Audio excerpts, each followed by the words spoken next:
Bonjour et bienvenue en République démocratique du Congo, le seul pays grand d'Afrique francophone, le premier après la République française, avec la chaîne de l'information économique InfoSAG et l'émission SAG Startup, parce que le 21e siècle, c'est l'industrie de la technologie. Et ce matin, dans ce plateau, nous allons parler un peu de l'approche de la technologie avec des applications qui peuvent absorber de plus en plus problématiques. Vous savez, les inventaires ne sont pas uniquement du côté des pays de l'oncle Sam, ni du pays de la Fontaine, mais à Kinshasa aussi, il y a des ingénieurs qui essayent d'absorber le vrai problème. Mais ce matin, nous allons parler de l'éducation. L'éducation, vous savez que Kinshasa, ou la République démocratique du Congo, avec 26 entités administratives qu'on appelle provinces, il y a aussi la partie rurale. La partie rurale, même la partie urbaine, pour l'éducation des uns des autres, les établissements scolaires, comme nous disons. Et ce matin, il y aura un ingénieur formé, produit, made in Kinshasa, et qui a pensé, parce que vous savez, le savoir, on n'étudie pas uniquement pour vous-même,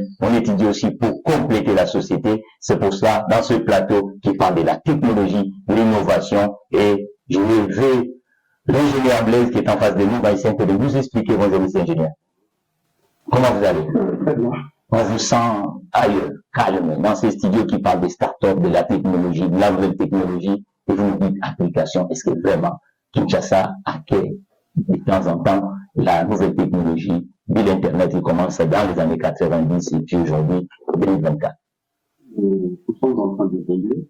Nous sommes en train d'évoluer et le numérique, il s'installe progressivement dans la population. Les gens apprennent à utiliser le numérique. Et c'est dans cette optique-là que nous avons pensé à développer d'abord une application sur le secteur de l'application. Nous sommes une entreprise qui développe des solutions informatiques, au sein de la solutions. Nous travaillons en partenariat avec des entreprises extérieures, des grands fabricants, et nous sommes des vendeurs de licences ici en Europe. Et c'est ça, nous consortons cimentaires, pour les grandes entreprises, qui produisent des particuliers, c'est notre recette. Nous sommes leurs partenaires ici. Alors, si vous voulez par exemple acheter leurs produits, vous pouvez passer par nous, et à partir de nous, vous pouvez avoir accès à leurs produits. Très souvent, si vous passez la commande du centre Microsoft, par exemple, Microsoft va vous recommander votre chaîne de solutions parce que nous sommes leurs partenaires. Aujourd'hui, nous ne sommes pas là pour là. Nous ne sommes pas là pour ça. Nous sommes là pour vous présenter une application que nous avons conçue pour la gestion des établissements scolaires. L'application s'appelle Goshen App. Goshen App, c'est un outil que nous avons pensé pour faciliter d'abord d'une part aux établissements scolaires la gestion de leur fonctionnement grâce au numérique. Et d'autre part, il permet aux parents d'avoir une information en temps réel sur ce que font leurs enfants au niveau de l'école. Nous sommes dans un pays où vous savez que le pouvoir d'achat est de plus en plus en berne. Et qu'est-ce qui vous pousse? Qu'est-ce que les parents vont gagner? Les établissements? Est-ce que tout le monde a un ordinateur d'abord? Dans le 21e siècle, l'énergie, n'en parlons pas. Mais il y a plusieurs secteurs. Pourquoi vous choisissez uniquement que le secteur de l'éducation nationale, cette application que votre entreprise, les Américains, ce qu'on appelle Silicon Valley, est-ce qu'à Kinshasa, les entrepreneurs ou les entreprises sont dans le télécom ou la nouvelle technologie, vous avez un marché qui vous accueille. Pourquoi uniquement dans le secteur de l'éducation? Et pensez-vous vraiment que les parents, aujourd'hui, à l'heure actuelle, ils ont besoin de cette application? Qu'est-ce qui fait d'abord de nous un peu? Qu'est-ce que les parents vont gagner? Qu'est-ce que les établissements économiquement? Parce que n'oublions pas que nous sommes dans une chaîne économique. Alors, vous avez posé une question avec plusieurs questions. Voilà. Et comment se fait que les parents vont gagner en termes de numérique avec cette application? Voilà. D'abord, dans le fonctionnement ordinaire des écoles, pour communiquer avec les parents, l'école utilise le double de classe et le fait de communication. Mais avec cet outil, nous donnons aux parents et à l'école la possibilité de communiquer sans faire intervenir l'acteur. C'est fait que, par exemple, l'école envoie un communiqué aux parents, ils vont l'enfant. Et l'enfant peut s'arranger pour que cette information-là n'arrive pas à la maison. C'est-à-dire qu'il cache le journal de classe ou le cahier de communication. Et avec cet outil, l'école n'a pas besoin de passer par l'élève pour atteindre les parents ou le tuteur. Il communique directement avec les parents. Là, c'est déjà un bien parce que ça rapproche l'école et les parents. Là, c'est des bénéfices que les parents peuvent tirer. Ce n'est qu'un aspect. Le deuxième aspect est que le parent peut s'assurer que son enfant est effectivement en classe. Quand le parent envoie son enfant en classe le matin, à l'école disons, il n'est pas sûr que l'enfant est en classe. Donc il s'assure, il faut que l'enfant retourne le soir ou à la fin de la journée présenter le journal de classe. Et il s'est fait que l'enfant ne soit pas entré en classe, et il prend le journal de classe de son ami qui était présent, il le revient et puis il présente aux parents pour dire que j'étais à l'école alors qu'il avait étudié. Mais avec cette application, à la fin de chaque heure, l'enseignant peut prélever la présence. Et si l'élève est absent, le parent est directement notifié via son téléphone ou son ordinateur de l'absence ou de la présence de son enfant. Ça facilite aux parents de se rassurer que l'enfant est effectivement à l'école.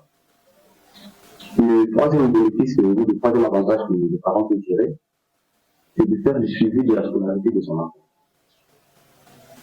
L'enseignant donne une interrogation, il met le code sur l'application.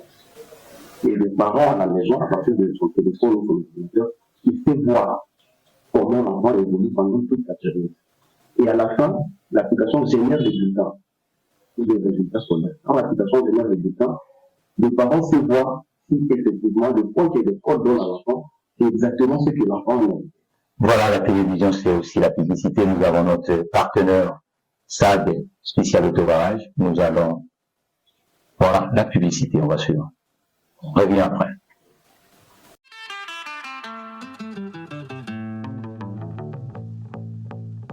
La marque Cadillac Escalade de son moteur V8 6,2 litres avec une gestion dynamique du carburant vous dispose le confort qu'il vous faut.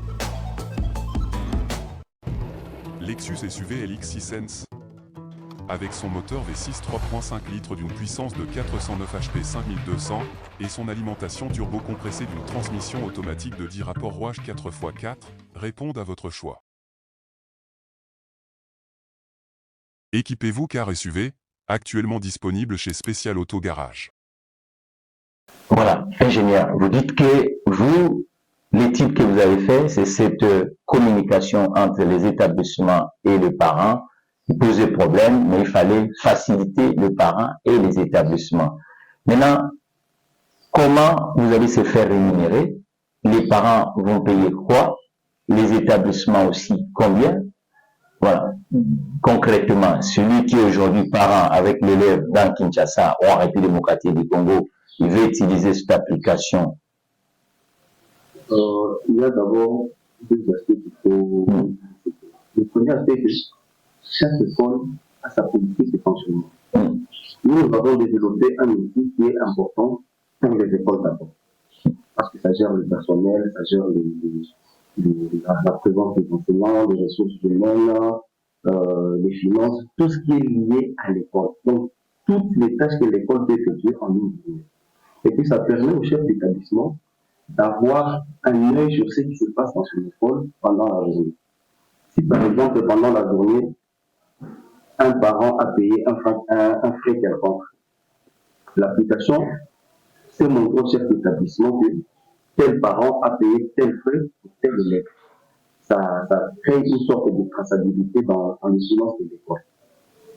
Là, c'est l'avantage que le chef d'établissement peut dégager. Maintenant, ce qui est de comment nous commercialisons l'application. Nous permettons aux écoles d'avoir accès à cette application gratuitement. Nous leur faisons un don. Et c'est l'école, dans sa politique intérieure, qui va définir comment elle va interagir avec les parents. Mais nous disons, avec un montant forfaitaire, pour nous aider aussi à continuer à entretenir l'application, on peut facturer à chaque élève un montant de $2 le mois sur la durée de l'année scolaire. Donc on prend en compte le calendrier scolaire. Si on prend $2 multiplié par 9 mois de l'année scolaire, les parents payent pour l'utilisation de l'application $18 toute l'année. Et c'est un montant très accessible à toutes les bourses. Parce que l'éducation a un coût. Si vous voulez que votre éducation ou l'éducation de votre enfant soit de qualité, vous devez payer le prix qui va avec. Donc, combien de temps vous avez mis pour créer d'abord cette application? Combien d'ingénieurs congolais sont impliqués? Aujourd'hui, vous êtes une entreprise à 100% de capital congolaise? Oui, l'entreprise est à 100% de capital congolais.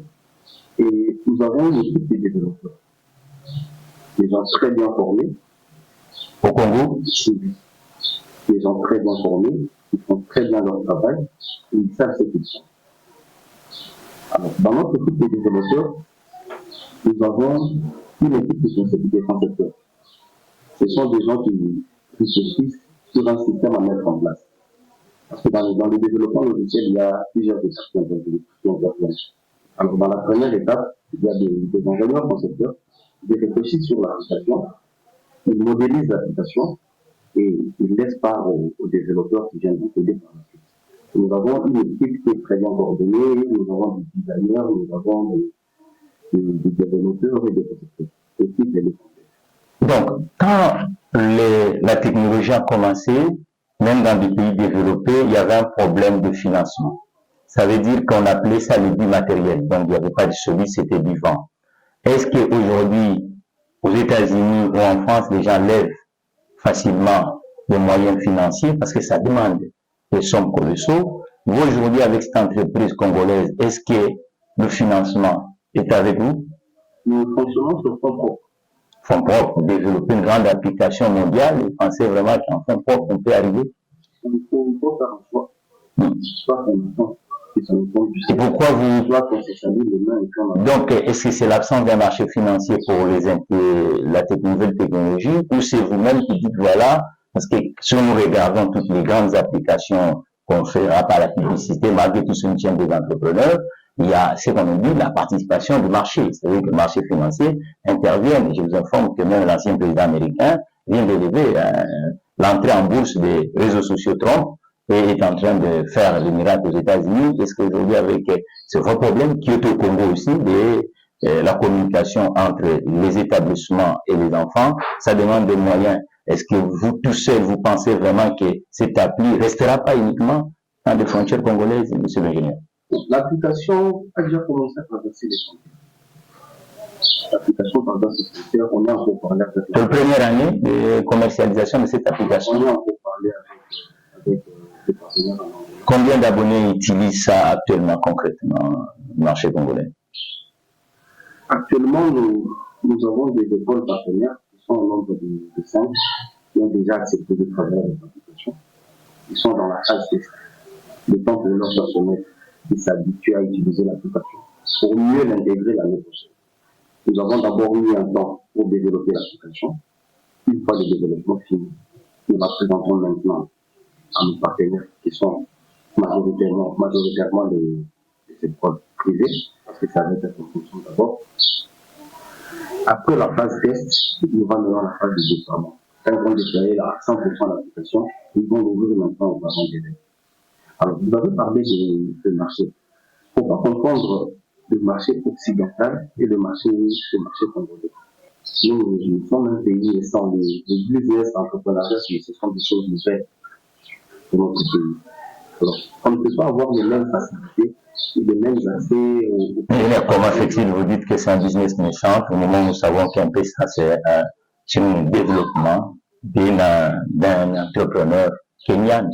Le Kenya, c'est pas les États-Unis, ni la France. Mais aujourd'hui, cette appli résout des problématiques de transfert de fonds à travers le continent, y compris même en République démocratique du Congo. Et puis, dans ce secteur-là, nous voyons que tous ces développeurs ont essayé quand même de gagner le terrain à la part du marché. Le Kenya, en termes de numérisation, nous avons de bons développeurs au Congo. Mais eux, ils ont de très bonnes structures qui accompagnent les entrepreneurs. Il n'y a pas que les entrepreneurs dans le secteur de numérique. Dans tous les secteurs. Quand les autorités disent que les entreprises congolaises n'ont ni de planification ou la gestion comptable n'est pas lisible et qu'il y a beaucoup, 3/4 des chefs d'entreprise ne sont pas compétitifs, vous n'avez pas de modèle économique, est-ce qu'ils ont tort pour vous? Quand ils parlent de la compétitivité, ils font allusion que nous avons un taux d'informel qui est supérieur et que quand vous pouvez investir 2 millions de dollars sur un projet économique, mais la publicité, vous faites, et puis le recrutement, c'est-à-dire que 3/4 d'entreprises de la nouvelle technologie, vous recrutez par relation familiale, par ne mélangeons pas les choses. Ne mélangeons pas les choses. Le Kenya a un système bien établi qui soutient les entreprises dans tous les secteurs. Ils ont l'équivalent des Silicon Valley chez eux. Nous, on n'en a pas. La faute à qui? C'est à peine que des structures qui accompagnent les entrepreneurs commencent à naître. Et l'accès au crédit, c'est pas encore bien encore. Mais si vous voulez. Mais si le banquier aujourd'hui décide d'être ensemble avec vous, est-ce que l'approche économique, quel est le chiffre d'affaires que vous visez? Parce qu'on dit aussi que les entrepreneurs congolais, en général, quand on parle de nerf de la guerre, c'est or que l'entreprise dans l'Internet, et il n'a pas peur de dire quels sont les objectifs financiers qu'il veut lever, comment il fait. C'est la part plutôt. Les objectifs financiers peuvent être là. Mais l'objectif de l'entreprise, c'est quoi? C'est gagner. Toucher un grand nombre d'utilisateurs. Voilà. Plus nous touchons des utilisateurs, plus on remplit nos tests. Alors, notre objectif maintenant, est-ce que ça doit être penser argent ou penser d'abord marché? C'est un produit que vous vendez. Normalement, il y a le frais fixe et puis il faut un chiffre d'affaires. Il faut caser les gens. Ceux qui travaillent, soit même les ingénieurs ou le personnel que vous avez, automatiquement, il faut qu'ils vivent aussi. C'est l'ingénieur. Nous avons notre politique interne. Nous n'avons pas en parler sur un projet. Nous avons notre politique interne. Mais ce qui est important pour nous, c'est d'abord de faire un peu cette application dans au moins la moitié. Est-ce que vous pouvez aider la population à comprendre d'abord aujourd'hui ceux qui sont en Bandaka? Vous parlez bien ça va résoudre, ils vont gagner le temps. D'abord, ça fonctionne comment? Votre application, l'utilisation. Celui qui rentre dans cette application, il va commencer par quoi? C'est un sujet. Ah, pas l'argent. Donc, l'argent, c'était un sujet au tabou. L'argent, c'est la conséquence qui va tenir. Mais le moyen, s'il n'y en a pas, l'entreprise ne sera pas debout. Comme nous sommes mis déjà, nous sommes constitués en entreprise. C'est-à-dire que nous avons un moyen minimum. Ce que nous voulons maintenant, c'est faire avancer l'entreprise. Voilà. Expliquons ceux qui sont abonnés comment l'application fonctionne. Voilà, qui est derrière nous là. Nous avons une page d'accueil où nous voyons un élève tout souriant. Il y a une page home qui présente l'application de manière superficielle. Il y a un menu session d'école et puis un autre menu portail parent. Et en dessous de nos écrits ici, nous avons deux boutons, gestion d'école et puis portail parent. La gestion d'école, c'est l'accès que les écoles et les établissements scolaires vont utiliser pour rentrer dans l'application. C'est la porte d'entrée des écoles. Et les portails parents, c'est la porte d'entrée des parents d'élèves. Alors, quelqu'un qui veut créer son application, ajouter son établissement dans notre application, parce que pour que vous puissiez l'utiliser, vous devez d'abord créer ou ajouter votre établissement dans notre application. Alors, pour y arriver, vous cliquez sur gestion d'école.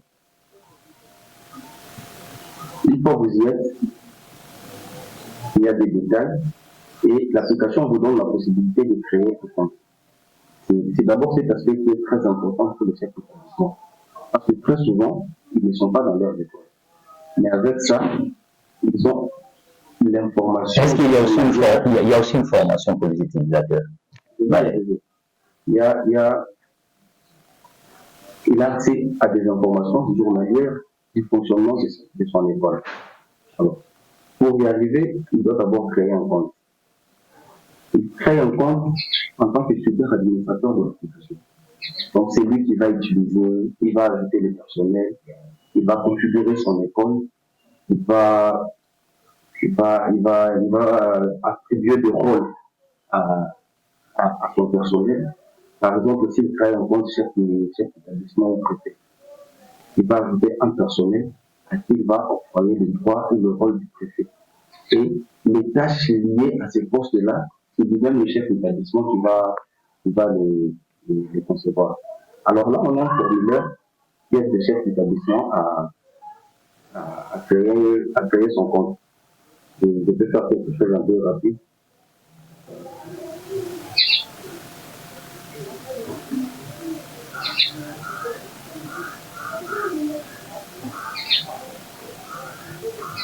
Quand il finit de créer son compte, il valide la création du compte il va recevoir une notification par mail pour dire que son compte dans l'application de Chaîne a été créé. Une fois qu'il reçoit la confirmation, on va lui demander maintenant d'ajouter une école. Quand il va ajouter l'école, il met le nom de l'école, il met le logo, toutes les descriptions liées à son école. Une fois fini, il commence maintenant à configurer son école. J'ai autant de classes, j'ai autant de sections, j'ai autant d'options. C'est le chef d'établissement qui va configurer. Quand il finit la configuration de son école, il crée l'utilisateur, il attribue aussi le droit le mot de passe à chaque utilisateur et le nom de l'utilisateur. Et c'est seulement les personnes autorisées qui auront accès à l'application. Quand il finit de le faire, maintenant le parent qui veut inscrire son enfant passera par le parent. Pour gagner le temps, je ne sais pas si je dois utiliser un compte qui existe déjà, ou on doit en créer progressivement jusqu'à la fin. Bon, je pense que la télévision sur le temps, aujourd'hui c'était une première dans le série des émissions qu'on va faire parce que ici c'est la chaîne des entrepreneurs et des gens qui inventent en République démocratique du Congo, pourquoi pas dans l'espace francophone africain. Et je crois que ceux qui sont à Maluku, ceux qui sont du côté des Kisangani et même à Goma, ils vont nous suivre parce que nous diffusons à travers toutes les plateformes digitales.